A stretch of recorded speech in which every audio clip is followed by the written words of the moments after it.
नमस्कार दोस्तों, स्वागत है आप सभी का हमारे YouTube चैनल पर। चलिए आज बात करते हैं नीट पीजी सन 2025 काउंसलिंग के बारे में। जी हाँ, तो अगर बच्चों का रिजल्ट आ गया है तो बच्चों के मन में यही सवाल है कि काउंसलिंग कैसे होगी, कौन करेगा, कितने राउंड में होगी और क्या क्या नियम होगा। तो चलिए शुरू करते हैं। स्टेप बाय स्टेप प्रोसेस हम बता रहे हैं कि स्टेप 1 काउंसलिंग कौन कराता है। नीट पीजी काउंसलिंग 2 लेवल पर होता है। ऑल इंडिया कोटा AIQ 50% सीटें इसे MCC यानी मेडिकल काउंसलिंग कमेटी कराती है। इसमें central government medical college, deemed university, DNB hospital और कुछ प्राइवेट कॉलेज शामिल होते हैं। इसके बाद बात करते हैं स्टेट कोटा। 50% सीटें होती हैं। इसे हर राज्य की अपनी मेडिकल काउंसलिंग अथॉरिटी कराती है। इसमें सिर्फ उसी राज्य के डोमिसाइल वाले बच्चे हिस्सा ले सकते हैं। इसके बाद बात करते हैं काउंसलिंग के राउंड्स। आमतौर पर यह 4 राउंड्स होते हैं। Round 1 registration plus fees plus choice filling.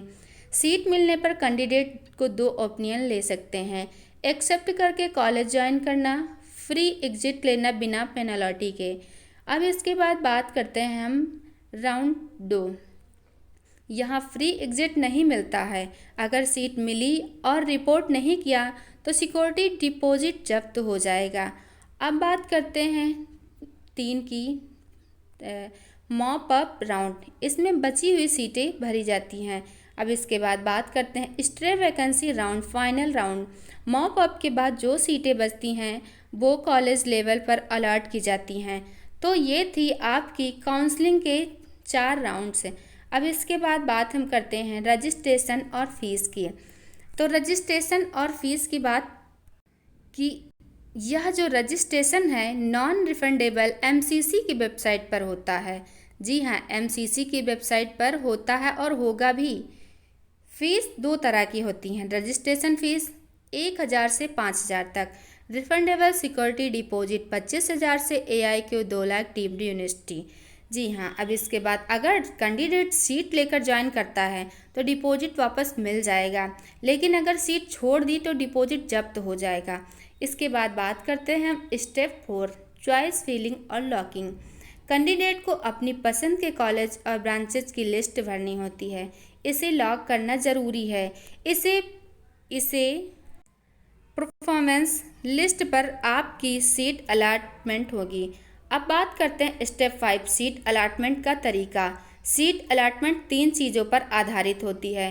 Candidate का all India rank, choice filling order, category general, OBC, SC, ST, EWS, PWD। Example, rank 3000 हैं और कैंडिडेट ने पहले रेडियोलॉजी फिर मेडिसिन लिखा है, तो अगर आपको रेडियोलॉजी उपलब्ध है तो वही सीट मिलेगी। अब इसके बाद बात करते हैं हम स्टेप 6 तो रिपोर्टिंग। सीट अलॉट होने के बाद कैंडिडेट को अलॉटेड कॉलेज में जाकर रिपोर्टिंग करना होता है। वहाँ पर ओरिजिनल डॉक्यूमेंट्स जमा करनी होगी, एडमिशन फ़ीस भरनी होगी, वेरिफिकेशन प्रोसेस भी पूरा करना होगा। अब स्टेप 7 की बात करते हैं ज़रूरी डॉक्यूमेंट्स।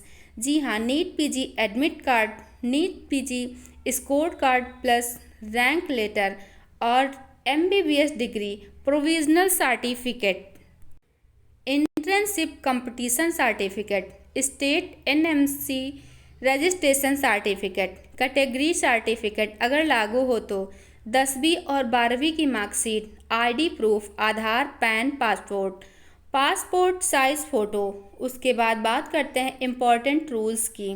तो राउंड फर्स्ट में फ़ीस, जी हाँ दोस्तों, राउंड फर्स्ट में फ्री एग्जिट पॉसिबल है, लेकिन राउंड सेकंड में एग्जिट नहीं कर सकते हैं। और राउंड सेकंड में सीट मिली है और रिपोर्ट नहीं किया तो डिपॉजिट जब्त होगा। कैंडिडेट AIQ और स्टेट काउंसलिंग दोनों में अप्लाई कर सकता है। डीम्ड यूनिवर्सिटी की सीट को रूल्स थोड़े अलग सख्त होते हैं। तो ये था नीट पीजी सन 2025 काउंसलिंग का पूरा विस्तार। अगर आपको यह जानकारी उपयोगी लगी हो तो वीडियो को लाइक करें, शेयर करें और चैनल को सब्सक्राइब करना मत भूलें, ताकि काउंसलिंग और कट ऑफ की लेटेस्ट अपडेट आपको मिलती रहें। धन्यवाद।